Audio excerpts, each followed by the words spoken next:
Time is money, Nurse Martinez. Every minute you spend with one patient is stolen from another. Exceed the care limits again, and you're terminated. These brutal words echoed through the hospital corridor as Elena Martinez surrendered her ID badge after 5 years of devoted service. Her crime?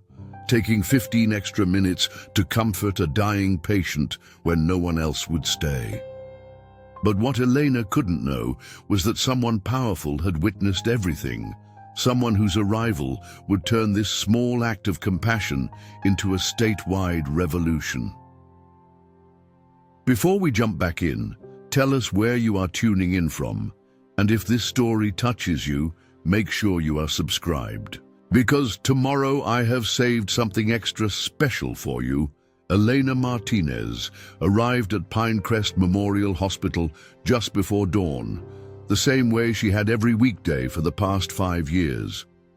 The lights of the city were still twinkling in the distance as she badged into the staff entrance, greeting the night security guard with a tired smile. "Morning, Dwayne? Another early shift?" "You know it. You're looking tired, Elena. Working doubles again?" Elena nodded, adjusting the strap of her worn backpack. Bills don't pay themselves. At 32, Elena had become the sole provider for her family since her father's stroke last year. Between her younger brother's college tuition and her father's ongoing therapy sessions, her nurse's salary barely stretched to cover their modest 2-bedroom apartment in the east side of town. But Elena never complained. Caring for others was in her blood, both at home and at work. The pediatric ward where Elena worked was already buzzing with activity as she stowed her lunch in the break room fridge. Just a simple sandwich and an apple, nothing fancy. She couldn't remember the last time she'd eaten out or bought herself something new. Her scrubs were faded from countless washes, but meticulously clean. "Elena, thank goodness you're here," called nurse manager Diane, clipboard in hand. "We're short-staffed again, and room 412 needs their meds. The Ramirez boy in 415 had a rough night, and the new admission in 420 needs a full workup." "I'm on it," Eleanor replied, tying her curly hair back efficiently. She glanced at the assignment board. 12 patients today, 2 more than the recommended safe nursing ratio. But that was becoming the norm at Pinecrest as budget cuts continued, and staff turnover increased. Throughout the morning, Elena moved between rooms with practiced efficiency, checking IV lines, administering medications, and recording vital signs. But unlike some of her colleagues who had grown distant and mechanical under the constant pressure, Elena still found time for the human touch. A gentle hand squeeze, a listening ear, a genuine question about a child's favorite superhero. "Nurse, Elena, will you tell me a story?" asked 8-year-old Lily, a frequent flyer with cystic fibrosis. Her parents couldn't visit until evening due to their work schedules. "Just a quick one, sweetie. I have to check on the other patients," Elena said, glancing at her watch. The hospital's new patient interaction time metrics meant every minute was counted and measured. As Elena read a short story to Lily, she was unaware that this ordinary day was about to take an extraordinary turn, one that would test her values, threaten her livelihood, and ultimately change the course of her life and the hospital forever. Elena's shift was halfway done when the call light from room 423 began flashing urgently. She hurried down the corridor, the rubber soles of her shoes squeaking against the freshly waxed floor. Room 423 belonged to Mr. Thomas Chen, a 68-year-old. Retired high school teacher admitted 3 days ago with pneumonia complications. "Mr. Chen," Eleanor called as she entered the dimly lit room. The old man was sitting upright in bed, his breathing labored and his face pale with a blue tinge to his lips. The oxygen monitor on his finger showed his saturation plummeting to 82%, dangerously low. "Can't breathe," he gasped, clutching at his chest. Elena immediately raised the head of his bed and increased his oxygen flow. "I'm going to call the rapid response team," she said calmly, though her heart raced as she pressed the emergency button. Within moments, the room filled with the response team, a resident doctor, a respiratory therapist, and another nurse. Elena quickly reported Mr. Chen's condition while the team assessed him. "Looks like his pneumonia's worsening," the resident muttered, listening to the crackles in Mr. Chen's lungs. "We need to get him to ICU."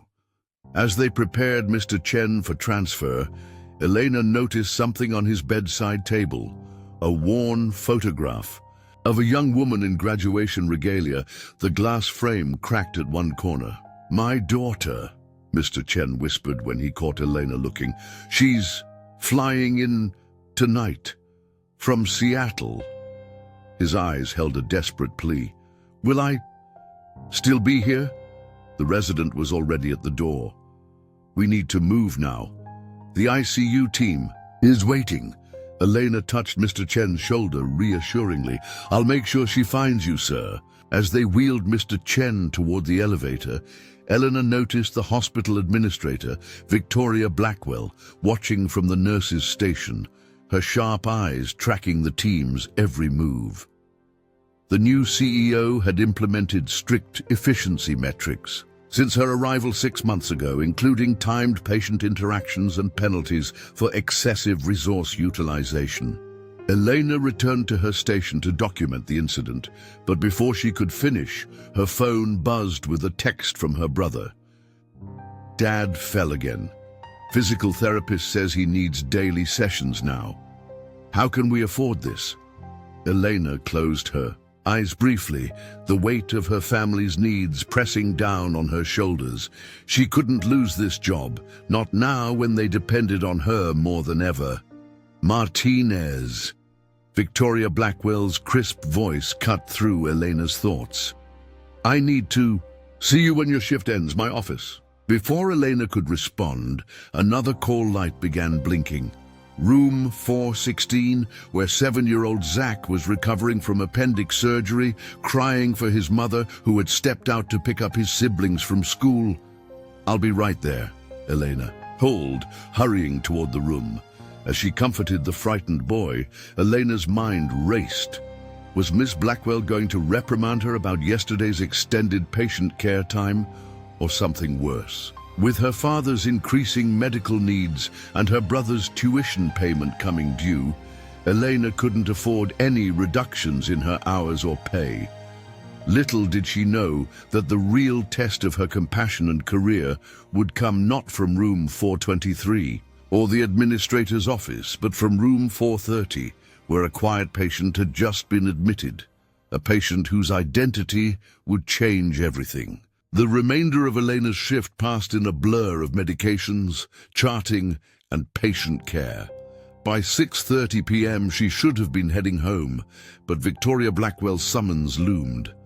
As Elena organized her station for the night nurse, Diane approached. With an apologetic expression, "Elena, I hate to ask, but could you check in on the new patient in 4:30 before you go? Admission just brought her up, and we're slammed." "Just a quick vitals check. I know you're supposed to meet with Blackwell." Elena glanced at her watch. Her meeting with the administrator was in 15 minutes, and she still needed to finalize her documentation. "I'll make it quick," she promised. Grabbing a fresh set of gloves, room 430 was at the far end of the pediatric ward, reserved for patients requiring extra privacy. Elena knocked softly before entering. The room was dimly lit, with the curtains drawn against the evening sun. On the bed lay a frail teenage girl, her thin frame barely making an impression on the mattress. According to the chart, her name was Maya Evans, 16 years old, admitted for severe dehydration and malnutrition. "Hello, Maya. I'm Nurse Elena. I just need to check your vitals before shift change." The girl's eyes flickered open, hollow, distrustful eyes in a gaunt face. She didn't respond. Elena worked efficiently, checking Maya's pulse, blood pressure, and temperature. All were concerning. Her heart rate elevated, blood pressure low, body temperature below normal. As Elena updated the chart, she noticed something. The admission notes had missed. Faint bruises peeking from beneath Maya's hospital gown sleeves. "Maya, are you in any pain right now?" Elena asked gently. The girl's eyes darted to the door. "No." Her voice was barely a whisper. Elena glanced at her watch, 6:50 p.m. She needed to leave for her meeting with Blackwell, but something about Maya's demeanor raised alarm bells she couldn't ignore. "Are you sure? Those marks on your arms?" I said, "I'm fine." Maya turned away, pulling the thin hospital blanket higher. Elena hesitated. Hospital protocol for suspected abuse was clear. Document, report, and follow-up. But a proper assessment would take time she didn't have if she wanted to keep her job. The girl's chart showed no family had accompanied her. No visitor was listed. As expected, she had been brought in by a social worker who had already left. Maya was completely alone. "I'll be right back," Elena decided, stepping outside to call Diane. "I can't get away," Diane responded, stress evident in her voice. "The Ramirez boy is coding, and night shift is short 2 nurses. Can it wait?" Elena looked through the window at Maya, so small in the hospital bed, and made her decision. "I'll handle it. Just let Blackwell know I'll be late." Returning to the room, Elena pulled up a chair beside Maya's bed. "I think we need to talk about those bruises," she said softly. "I'm here to help you, but I need to know what's happening."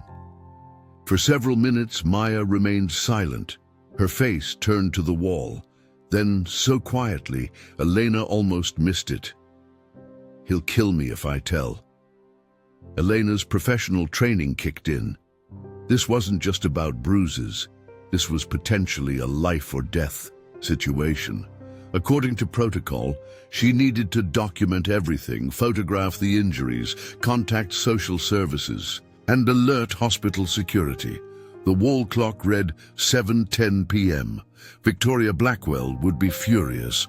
The administrator's reputation for punctuality was legendary, and her intolerance for staff who wasted time was well known throughout the hospital.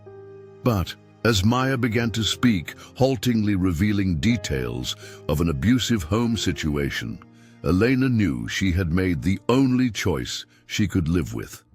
Some things mattered more than keeping an appointment, even if it cost her the job her family desperately needed.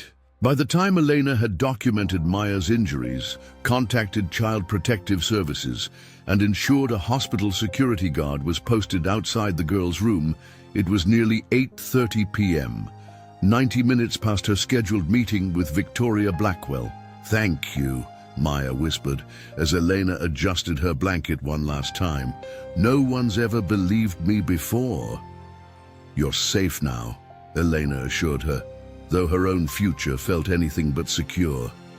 "I'll check on you tomorrow." As Elena gathered her belongings from the staff locker room, her phone buzzed with 5 missed calls from the administrative office and a terse text message from Diane. Blackwell is livid. She waited 45 minutes before storming out. "Says to see her first thing tomorrow." Eleanor's stomach knotted. In her 5 years at Pinecrest, she'd never directly crossed Victoria Blackwell, but the administrator's reputation preceded her. 3 nurses had already been terminated since Blackwell's arrival 6 months ago, all for inefficiency or failure to adhere to protocols. As Elena trudged toward the staff exit, Dr. Patel, the night shift attending physician, intercepted her. "Martinez, I heard about what you did with the Evans girl." His expression was unreadable. "You know Blackwell is implementing the new patient interaction time metrics tomorrow, right? Your timing couldn't be worse. I couldn't leave her, Dr. Patel. She has cigarette burns on her arms." The doctor sighed, glancing around to ensure they weren't overheard. "I understand. But Blackwell doesn't care about circumstances, only numbers." The new system allocates 12 minutes per non-critical patient interaction. You spent, what, over an hour with the Evans girl? She needed me, Elena said simply. And now CPS is involved, security is posted, and a social worker is coming in after hours, all unbudgeted expenses. Dr. Patel lowered his voice. I'm not saying you were wrong. I'm saying be prepared. Blackwell has been looking for examples. To set. Elena's phone buzzed again, her brother texting that their father's medication had run out and the pharmacy needed insurance approval for a refill. Another problem that couldn't wait. Thanks for the warning, she told Dr. Patel. I'll deal with it tomorrow. But tomorrow arrived sooner than Elena was ready. After a night of little sleep, juggling pharmacy calls and reassuring her anxious father, she arrived at the hospital 30 minutes early, hoping to check on Maya before facing Blackwell. She didn't make it past the security desk. Martinez. The guard looked uncomfortable. I need your badge. Ms. Blackwell's orders. Elena's heart sank. Badge confiscation was the first step in disciplinary proceedings. She handed it over, receiving a temporary visitor pass in return. You're to report directly to administration, the guard added, not meeting her eyes.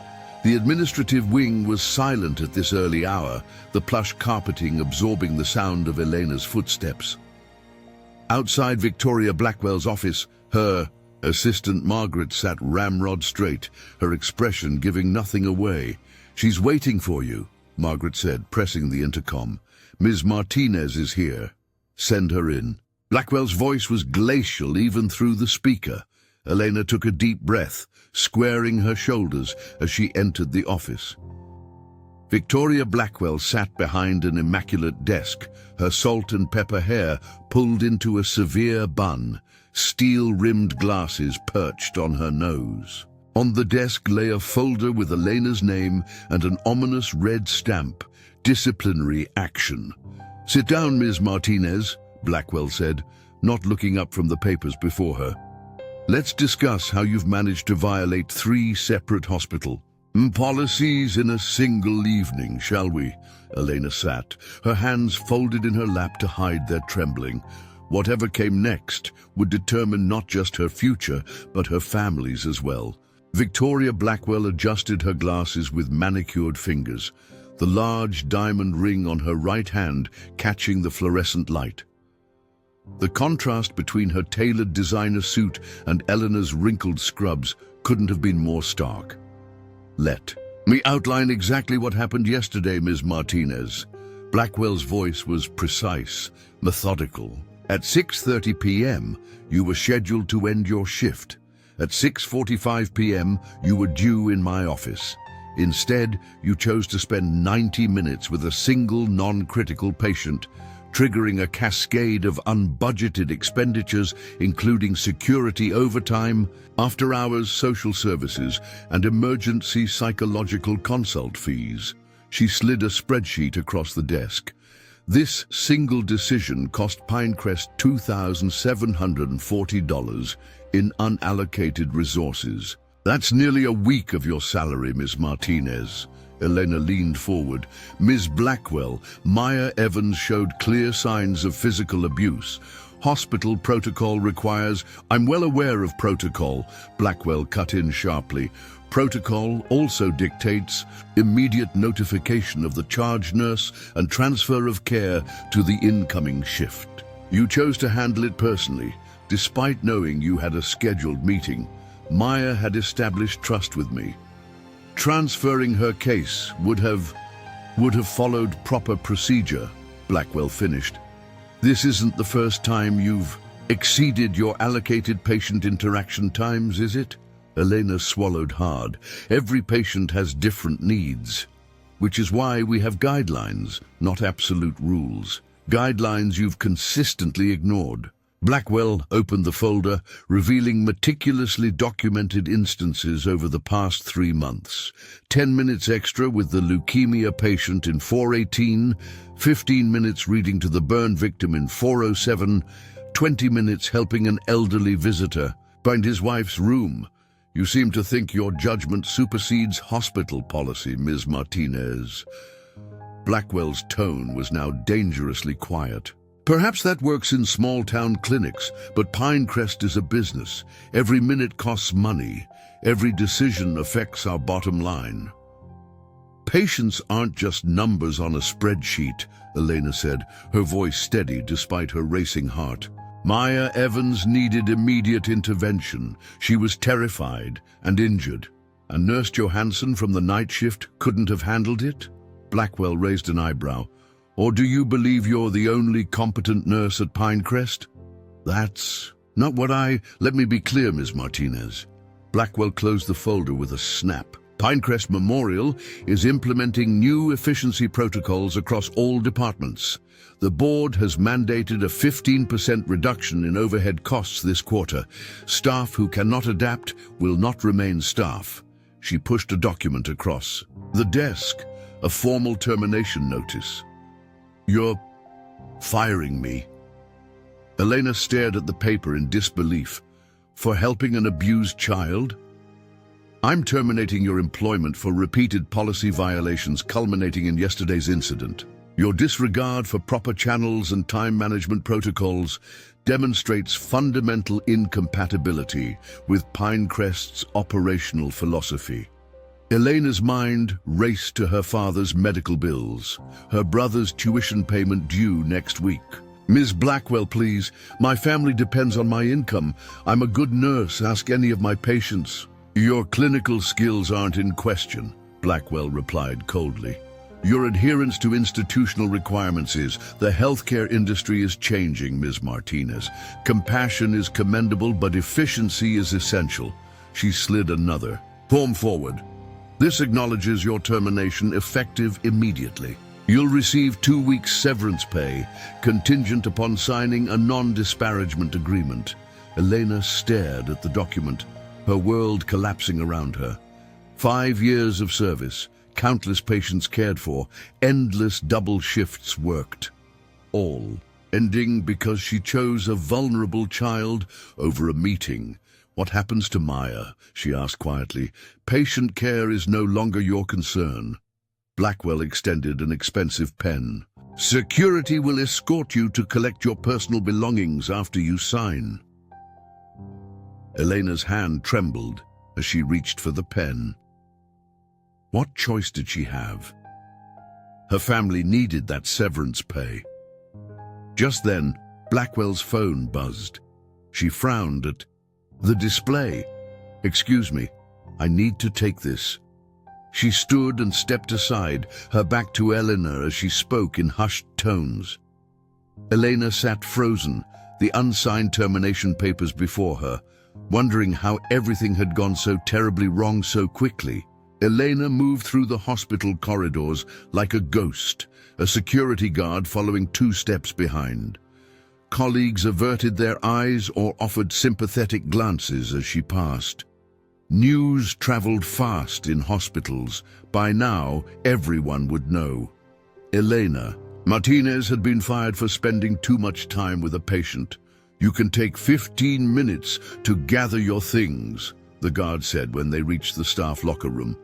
His voice was apologetic. I'll wait outside. Inside, Elena sat heavily. On the bench, her termination papers clutched in her hand. She hadn't signed them yet. Blackwell's call had interrupted the process, and afterward, the administrator had simply instructed security to escort Elena out, saying they would finalize the paperwork later. The locker room door opened, and Diane slipped in, her face drawn with concern. Elena, I'm so sorry. I tried to tell Blackwell that I asked you to check on Maya, but she wouldn't listen. It's not your fault, Elena said, robotically gathering her spare scrubs and family photos from her locker. I made my choice. Diane glanced at the door. Listen, we don't have much time. The night nurses took up a collection. She pressed an envelope into Elena's hand. It's not much, but it might help until you find something else. The small kindness broke something inside Elena. Tears she'd been holding back spilled down her cheeks. How am I going to tell my dad? His next therapy session is tomorrow, and my brother's tuition. One day at a time. Diane squeezed her shoulder. You did the right thing with Maya. That girl would still be in danger if not for you. And now my family's in danger instead. Elena wiped her eyes. Was I selfish, Diane? Did I put my own moral satisfaction above my family's needs? Diane shook her head firmly. You put a vulnerable child's needs first. That's who you are, Elena. That's why you're a great nurse. A great unemployed nurse, Elena corrected bitterly, zipping her backpack. With terrible job prospects. Who's going to hire someone fired for policy violations at the biggest hospital in the state? The security guard knocked softly. Ms. Martinez, time's up. Diane hugged her quickly. Call me, okay? My cousin works at Westside Clinic. Maybe they have openings.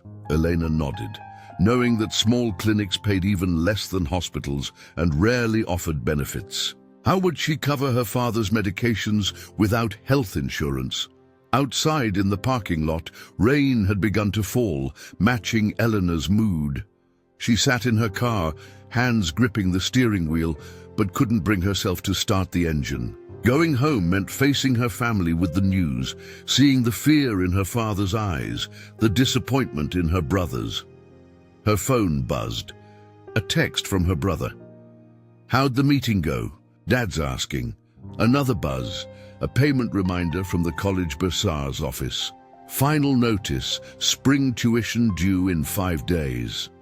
A third notification, the auto payment for her father's heart medication had been processed, leaving her account with just $127 until next payday. A payday that would now never come. Elena rested her forehead against the steering wheel, exhaustion and despair washing over her.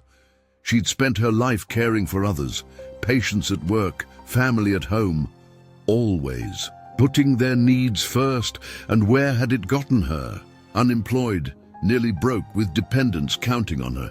For a fleeting moment she wondered if Blackwell was right. Perhaps modern healthcare had no room for extended compassion. Perhaps efficiency was the only sustainable path forward. If she'd just followed protocol, transferred Maya's case, and made her meeting with Blackwell, she'd still have her job, her income, her security. But then she remembered Maya's eyes, the terror giving way to trust as Eleanor promised to help her. How could placing a traumatized child in yet another stranger's hands be the right choice? Rain drummed harder on the roof as Elena sat paralyzed between impossible choices. If she fought the termination, she might lose the severance pay they desperately needed. If she accepted it, she betrayed everything she believed about patient care. Either way, her family would suffer. The security guard tapped on her window, gesturing that she needed to leave hospital property. With a heavy heart, Elena started her car, unsure where to go or what to do next, only certain that the worst day of her professional life was far from over. Elena drove aimlessly through the rain-slicked streets, postponing the inevitable conversation with her family. Her windshield wipers beat a steady rhythm that matched her throbbing headache. When her gas light blinked on, she pulled into a diner, parking lot, more to collect herself than out of hunger. Cindy's all-night diner was nearly empty at this hour, just a few truckers at the counter and an elderly couple in a corner booth. Elena slid into a booth far from the windows, ordered a coffee she couldn't afford, and stared blankly at her phone, scrolling through job listings that all seemed to require recent hospital experience with positive references. Refill, hun. The waitress, a woman about her mother's age with kind eyes and a name tag reading Gloria, held up a coffee pot. I shouldn't, Elena admitted. I'm a little short right now. Gloria filled her cup anyway. On the house. You look like you're having one of those days. One of those life-altering, career-destroying days, Elena muttered. Been there. Gloria set down the pot and slid into the booth opposite Elena. My shift's almost over and we're dead tonight. Want to talk about it? Something about the woman's straightforward kindness broke through Elena's defenses. She found herself pouring out the whole story. Maya's abuse, Blackwell's metrics, the termination, her family's precarious finances. Healthcare's changed, Gloria sighed when Elena finished. My daughter's a nurse over at County. Same story there. All numbers and billing codes, not enough time for actual patients. Elena wiped away a tear with her napkin. I just don't know what to do now. Maybe nursing isn't viable anymore, at least not the way I practice it. Gloria studied her thoughtfully. You know, I had a customer in here earlier, a real important type, always comes in with an entourage when he's in town. He was talking about healthcare reform, taking notes, asking questions, seemed genuinely interested, not just politician talk. Elena nodded politely, though politics felt distant from her immediate problems. Gloria's eyes suddenly widened. Wait, right here, she said, sliding out of the booth and hurrying behind the counter. She returned with a newspaper, folded open to the local section. I thought I recognized that hospital from your story. Eleanor glanced down at the headline. Governor Martin to tour Pinecrest Memorial tomorrow. Highlight new patient-centered care initiative. Below was a photo of Governor Michael Martin alongside several suited officials standing before Pinecrest's main entrance. The governor's coming to Pinecrest? Tomorrow? Elena stared at the paper in disbelief. That's what I'm saying. Gloria tapped the article. And look what his big initiative is about, ensuring compassionate care isn't sacrificed to efficiency metrics. Sound familiar? Elena read further, her heart beating faster with each sentence. Governor Martin was launching a statewide review of patient care standards, starting with Pinecrest Memorial. The article mentioned concerns about over-optimization of patient interaction times and quoted the governor. Healthcare is fundamentally human. When we reduce it to mere minutes and dollars, we lose the essence of healing. This can't be a coincidence, Elena whispered. Maybe it's not, Gloria said. My customer, the one asking all the healthcare questions, he had a state seal pin on his jacket. Left me a $20 tip on a $5 breakfast. Elena's mind raced. The governor was visiting Pinecrest tomorrow to evaluate the very policies that had cost her job. What time is the tour? She asked urgently. Gloria pointed to the article. Says here 9 a.m. Why? What are you thinking? Elena wasn't sure herself. Approaching the governor directly seemed impossible. He'd be surrounded by officials, including Blackwell. Yet this might be her only chance to expose what was happening at Pinecrest before signing her termination papers and non-disclosure agreement. I need to get back to the hospital tomorrow, Elena said, a plan beginning to form. Not as an employee, but as a visitor. To see that Maya girl, Gloria asked. Yes, and maybe to make sure the governor sees the real impact of these efficiency policies. Elena felt a spark of hope for the first time since entering Blackwell's office. Thank you, Gloria. You've been an angel tonight. As Elena paid for her coffee, Gloria insisted on the employee discount. Her phone buzzed with a text from an unknown number. This is Maya. Nurse Diane gave me your number. They're transferring me tomorrow morning. I'm scared. Can you come? It wasn't just a coincidence anymore. It was an opportunity, one Elena couldn't ignore. The next morning, Eleanor arrived at Pinecrest Memorial dressed in her street clothes, the visitor's pass she'd kept from yesterday clipped to her shirt. She'd spent a sleepless night researching Governor Martin's healthcare initiatives and devising a plan. After a difficult conversation with her father and brother, explaining her termination while omitting the worst details, she'd left home with their confused but supportive words echoing in her mind. The hospital bustled with unusual activity. Maintenance staff polished every surface, administrative personnel straightened the lobby displays, and security guards stood at attention near the entrances. A red carpet had been rolled out from the front doors to the welcome desk, and a podium, bearing the state seal, stood ready for the governor's address. Elena kept her head down, avoiding eye contact with former colleagues as she made her way toward the pediatric ward. Just outside the elevator, a hand grasped her arm. "You shouldn't be here." It was Margaret, Blackwell's assistant, her expression tense. Ms. Blackwell was explicit. "You're not to return until you've signed the papers." "I'm visiting a patient," Elena replied, trying to pull away. "I'm allowed to do that as a private citizen." Margaret's grip tightened. "Maya Evans has been transferred to County Hospital.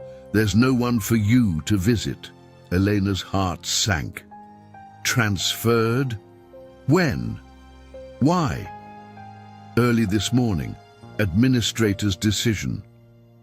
Margaret glanced around nervously before lowering her voice. "Look, I shouldn't tell you this, but you deserve to know it wasn't just about yesterday." She pulled Elena aside into an empty consultation room, closing the door. "Blackwell's been building a case against you for months. The efficiency metrics were designed to identify staff who prioritize patient care over cost management." "What are you talking about?" Margaret hesitated, then pulled out her tablet. "I shouldn't show you this, but..." She tapped through several screens before turning it toward Elena. On the screen was a spreadsheet titled Staff Optimization Initiative. Elena's name appeared in a column labeled Phase 1 Reductions alongside several other nurses. Next to each name were detailed notes about excessive patient interaction time, resistance to efficiency protocols, and prioritization of care quality over resource management. "This is a systematic purge," Elena whispered, scanning the document. "Blackwell is deliberately targeting nurses who spend more time with patients." Margaret nodded grimly. "Phase 1 targets the most inefficient staff, primarily experienced nurses with higher salaries. You were at the top of the list because of your overtime and tendency to extend patient interactions." "But why?" "Experienced nurses improve patient outcomes. It's about the hospital's acquisition." Margaret glanced at the door. "Pinecrest is being sold to Health Prime Corporation. The deal closes next month if they can demonstrate a 15% reduction in operational costs." Elena stared at her. "They're firing dedicated nurses to make the hospital more profitable for a corporate takeover. The board promised Blackwell a percentage of the sale price if she could achieve the cost reduction targets before the governor's healthcare review begins." Margaret's voice was bitter. "Your incident with Maya just gave her the perfect excuse to accelerate your termination. The governor's review," Elena remembered the newspaper article. "That's what today's visit is about." "Yes, and Blackwell's been working overtime to present a perfect image. Staff were instructed to report only positive patient experiences. Certain patients, including Maya, were transferred to other facilities this morning." The pieces fell into place for Elena. Maya's sudden transfer wasn't about proper care, it was about hiding evidence of the hospital's failures before the governor's inspection. The timing of her own termination, the pressure to sign non-disclosure agreements, the systematic targeting of compassionate nurses. It was all part of Blackwell's scheme to sell Pinecrest to the highest bidder. "The governor needs to know what's really happening," Elena said, a new determination hardening her voice. "Security has been doubled," Margaret warned. "Blackwell knows you're a risk. If you try to approach the governor, they'll remove you immediately." Elena's phone buzzed with a text message. It was from Diane. "Maya back at Pinecrest. Transfer. Ambulance had mechanical issues near hospital. She's in ER now." Blackwell furious. "Governor arriving in 20 minutes. Elena looked up from her phone, meeting Margaret's eyes. "I need your help. This is madness." Margaret whispered as they navigated through the service corridors toward the emergency department.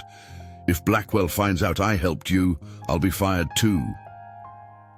"You'll be doing the right thing," Elena replied, following Margaret's lead through a maze of hallways she'd never known existed in her 5 years at Pinecrest. For the patients and the hospital, the back entrance to the ER was guarded by a security keypad. Margaret swiped her administrative badge, and the door clicked open. "I can get you in, but I can't be seen with you. My kid's health insurance depends on this job." "I understand. Thank you for this." Elena squeezed the woman's hand before slipping through the doorway. "No matter what happens, patients will be better for it." The emergency department was in controlled chaos, its normal state. Elena kept her head down, grabbing a lab coat from an empty workstation to help her blend in. She scanned the room for Maya, finally spotting the teenager behind a curtain in Bay 4, still looking small and fragile against the white hospital sheets. Elena slipped behind the curtain. "Maya?" The girl's eyes widened in recognition. "Nurse Elena. They tried to send me away this morning, said I was being transferred, but the ambulance stopped working right outside. The driver seemed really confused about the whole thing. Ambulance mechanical issues are remarkably convenient sometimes," said a deep voice from behind Elena. She whirled around to find Dr. Patel standing there, arms crossed, but with a glint in his eyes. "Dr. Patel, I can explain." "No need." He stepped fully into the bay, drawing the curtain closed behind him. "I've been practicing medicine for 30 years, Ms. Martinez. I've seen hospitals change from places of healing to corporate profit centers. When Blackwell ordered Maya's pre-dawn transfer without medical justification just hours before the governor's visit, it confirmed what I've suspected for months." He handed Eleanor a folder. "These are Maya's updated records. The consulting psychiatrist found evidence of long-term abuse consistent with your initial assessment. Your intervention likely saved her life." Eleanor leafed through the documents, her professional validation bittersweet against the backdrop of her termination. She'll get the help she needs now. Yes, though Blackwell tried to expedite her discharge this morning when she returned. Dr. Patel's expression hardened. "I've invoked my authority as Chief of Emergency Medicine to classify her as medically unstable for transfer." Maya reached for Elena's hand. "I told the new doctors everything, like you said I should, about my stepdad and the burns and everything." "You were very brave," Elena told her, fighting back tears. Dr. Patel checked his watch. "The governor will be here in 5 minutes. Blackwell has arranged a carefully choreographed tour, avoiding any problem areas or outspoken staff." He looked pointedly at Elena. "The tour will not include the ER, as it's too unpredictable for a dignitary visit." "She's hiding the reality of what's happening here," Elena said. "Precisely, and she's not the only one." Dr. Patel pulled out his tablet, showing Elena an email. "Chain between Blackwell and the hospital board. 6 board members have financial interests in Health Prime Corporation. This acquisition isn't just about profit, it's about insider dealing." Elena felt a surge of anger. "So that's why they're willing to sacrifice patient care for their stock options." "Medicine has always attracted 2 types of people," Dr. Patel said quietly. "Those who see it as a calling to heal, and those who see it as a business opportunity. Unfortunately, the latter group often ends up in administration." He turned to Maya. "You're safe here. Nurse Diane will be checking on you regularly." To Elena, he added, "Yesterday, you risked your job to protect a vulnerable patient. You embodied the true spirit of nursing. The question now is, are you willing to risk more to protect all our patients?" Through the curtain, they could hear the growing commotion of the governor's arrival. Security radios crackled with updates on his position in the building. "What are you suggesting?" Eleanor asked. "Blackwell. Fired you for spending too much time with patients, for prioritizing care over costs. Dr. Patel's eyes were intense. The governor is here specifically to address that issue in our healthcare system. What if he heard directly from the nurse who sacrificed her career to save a young girl from abuse? Maya squeezed Elena's hand. You helped me when no one else would. Maybe you could help others too. Dr. Patel's pager beeped. The governor's entourage has reached the main lobby. They'll start the tour on the surgical floor. Elena looked from Dr. Patel to Maya, strengthened by their confidence in her. For the first time since her termination, she felt certain of her path forward. Tell me how to reach him, she said. Governor Michael Martin was not what Elena had expected. Media portrayals had painted him as a polished politician with a perfect smile and carefully scripted talking points. But the man walking briskly through Pinecrest's surgical floor, waiting area seemed genuinely engaged, stopping to speak with patients and family members despite his handler's obvious anxiety. Elena watched from the nurses' station, where Dr. Patel had strategically positioned her. The governor's entourage was impressive. Security personnel, aides with clipboards, hospital board members, and Victoria Blackwell herself, looking immaculate in a designer suit, hovering at the governor's elbow. Governor, we should proceed. To the cardiac wing, Blackwell urged. We've arranged a demonstration of our new efficiency protocols. The governor held up a hand. In a moment, Ms. Blackwell. I'd like to hear from this gentleman. He gestured to an elderly man in a wheelchair. Waiting for a post-operative appointment, Dr. Patel nodded to Eleanor. This was their moment. She took a deep breath and stepped forward, careful to stay within earshot of the governor, but not so close as to trigger security. Governor Martin, she called, her voice stronger than she expected. My name is Elena Martinez. I was a nurse at Pinecrest until yesterday. The governor turned, curious. Blackwell's face drained of color. This person is not authorized to be here, Blackwell said quickly. Security, let her speak, the governor countered. You were saying, Ms. Martinez? Elena felt the weight of dozens of eyes upon her. I was terminated yesterday for spending too much time with a patient, a 16-year-old girl showing signs of abuse.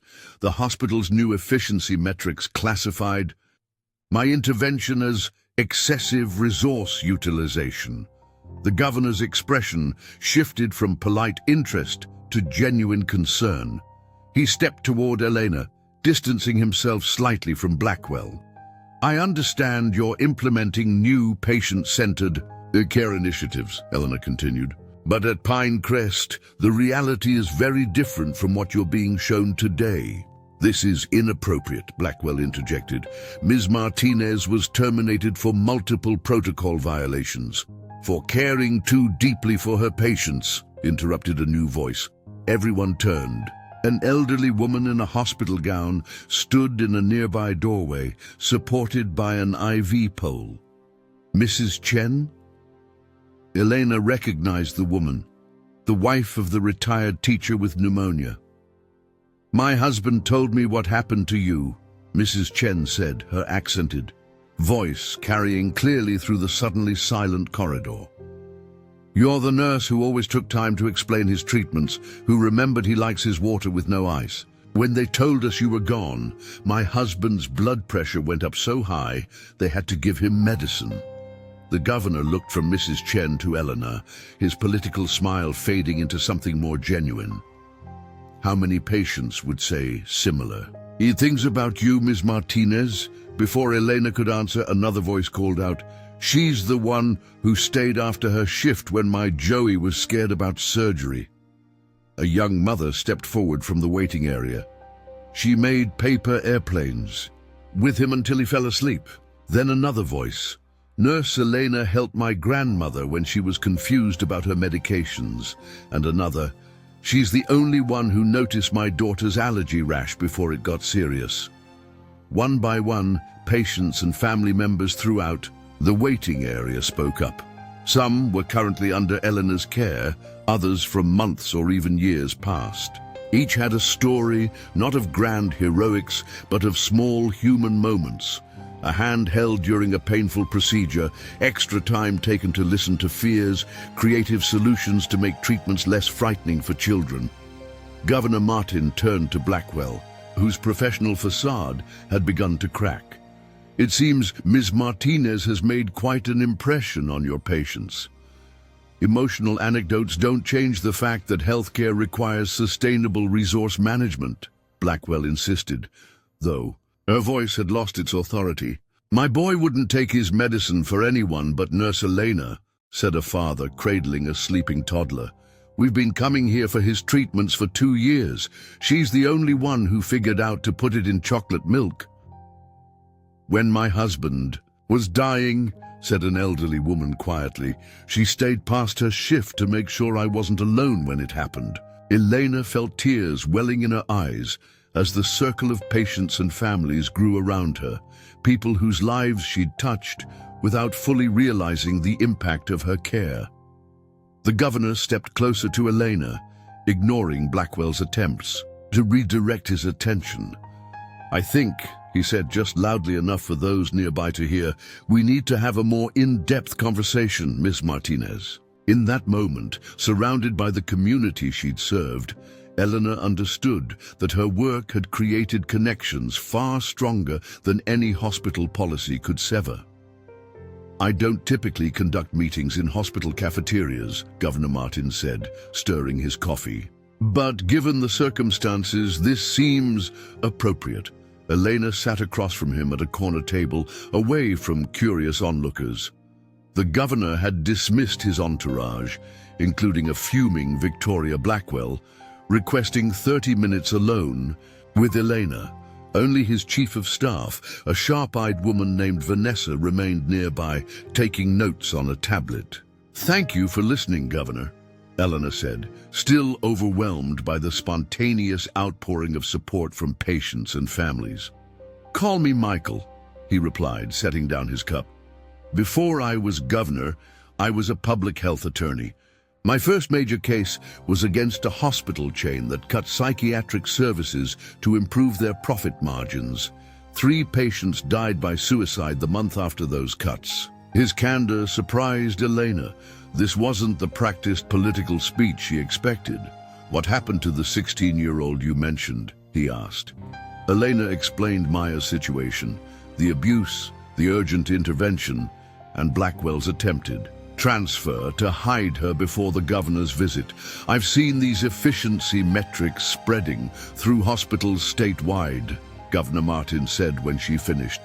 They're presented as quality improvement initiatives, but the data tells a different story. Patient satisfaction decreases, readmission rates increase, and staff burnout skyrockets. It's demoralizing, Elena admitted. We're trained to provide holistic care, but then penalized for actually doing it. The governor leaned forward. Ms. Martinez, I came to Pinecrest today as part of a statewide healthcare reform initiative. Too many hospitals have prioritized efficiency over humanity. What I didn't expect was to find such a clear example of the problem and potentially part of the solution. Elena tilted her head questioningly. I'm forming a patient care standards commission to establish new statewide guidelines for hospitals, he explained. We need frontline healthcare workers who understand both the clinical and human aspects of care, people who've seen firsthand how misguided policies affect patients. Vanessa spoke up for the first time. The commission will draft legislation establishing minimum patient interaction times, reviewing staffing ratios, and creating new metrics that value quality of care over quantity of procedures. Are you? Eleanor hesitated, hardly daring to believe where this was heading. Are you offering me a position on this commission? I'm offering you an opportunity to help fix a broken system, the governor replied. It's a 1-year appointment with the possibility of extension. You'd work directly with my healthcare policy team, participating in hospital visits statewide and helping draft the new standards. Elena's mind raced. This was more than just a job offer. It was a chance to transform the very policies that had cost her position at Pinecrest, to advocate for patients and healthcare workers throughout the state. The salary is $85,000, Vanessa added, correctly reading Eleanor's hesitation, with full benefits, including family health coverage. The figure, nearly double her nursing salary, would easily cover her father's medical needs and her brother's tuition. But it wasn't the money that made Elena's heart race. "I'm a nurse, not a politician," she said cautiously. "I don't have experience in policy work." "That's precisely why we need you," Governor Martin countered. "We have plenty of policy experts. What we lack are people who've stood at bedsides, who understand that a patient isn't just a diagnosis code or a length of stay statistic." He slid a business card across the table. "Take the weekend to think about it. Call Vanessa on Monday with your decision." As they stood to leave, Dr. Patel approached their table. "Governor, a word before you go. It's about the Health Prime acquisition." While the governor conferred with Dr. Patel, Vanessa lingered beside Elena. "He doesn't make these offers lightly," she said quietly. "When the diner waitress called his office this morning about a nurse who was fired for helping an abused girl, it aligned perfectly with what we're trying to accomplish." "Gloria called you?" Eleanor was stunned. "Her daughter is a nurse at County," Vanessa smiled. "The healthcare community is smaller than you think," the governor returned, his expression grim after his conversation with Dr. Patel. "Ms. Martinez, it seems there are even deeper issues at Pinecrest than we realized. I'd like you to show me this emergency department that Ms. Blackwell was so determined to keep off my tour. I'm particularly interested in meeting young Maya." As they walked toward the elevator, Elena felt a profound shift in her perspective. Yesterday, she'd been a nurse trying to work within a flawed system. Today, she had the opportunity to help rebuild that system from the ground up. The challenge ahead was daunting, but for the first time since her termination, Elena felt not just hope, but purpose. 6 months later, Elena stood at the podium in the state capitol rotunda, adjusting the microphone as camera flashes illuminated the packed chamber. Behind her, Governor Martin waited alongside a bipartisan group of legislators. Before her, rows of healthcare workers, nurses, doctors, technicians, and aides filled the seats, many wearing their work uniforms, some still with ID badges from their morning shifts. The Patient Care Standards Act represents a fundamental shift in how we approach healthcare in our state, Eleanor began, her voice steady despite her racing heart. Public speaking had become easier over the months, but addressing such a large audience still made her nervous. This legislation isn't just about regulations or metrics. It's about remembering that healthcare is fundamentally human. She paused, making eye contact with familiar faces in the crowd. Dr. Patel sat in the front row alongside Maya Evans and her foster mother.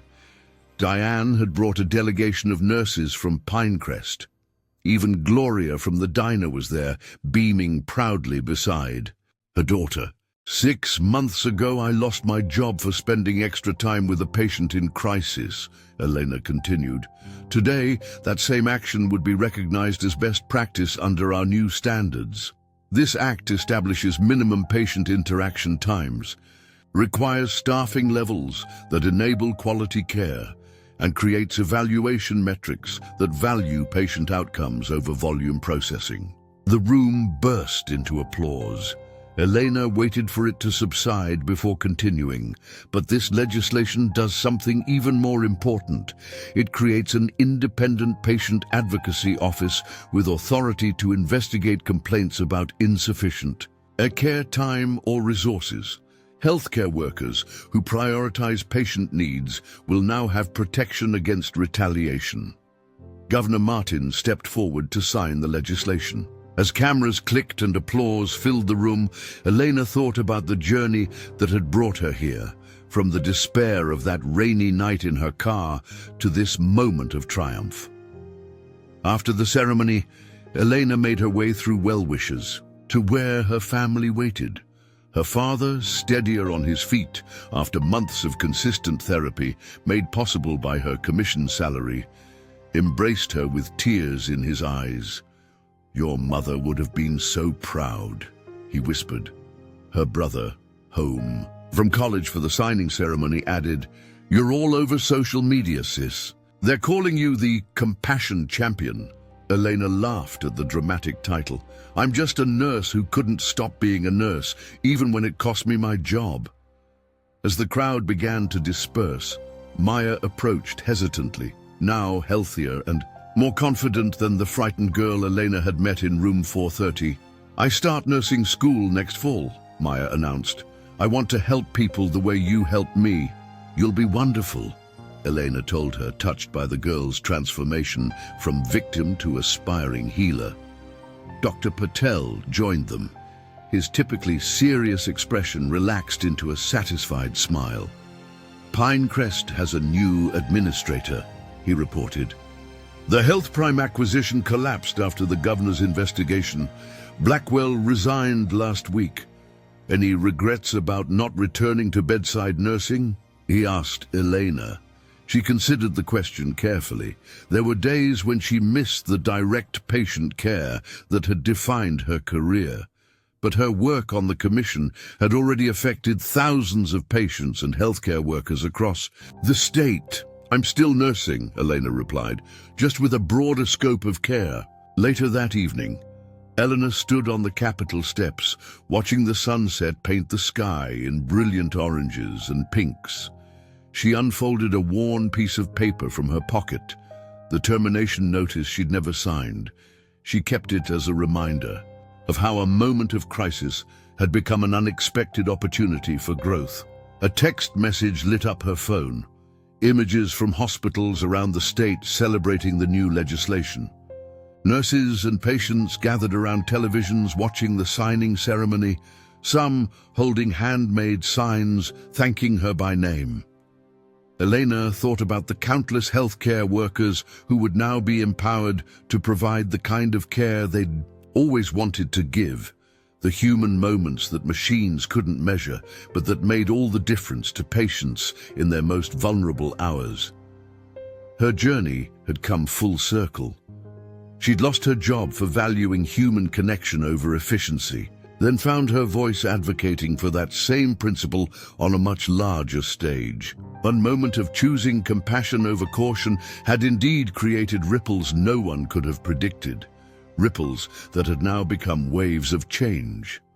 As she tucked the termination paper back into her pocket, Eleanor knew with certainty that sometimes doing the right thing despite the consequences wasn't just moral courage, it was the catalyst that could transform an entire system.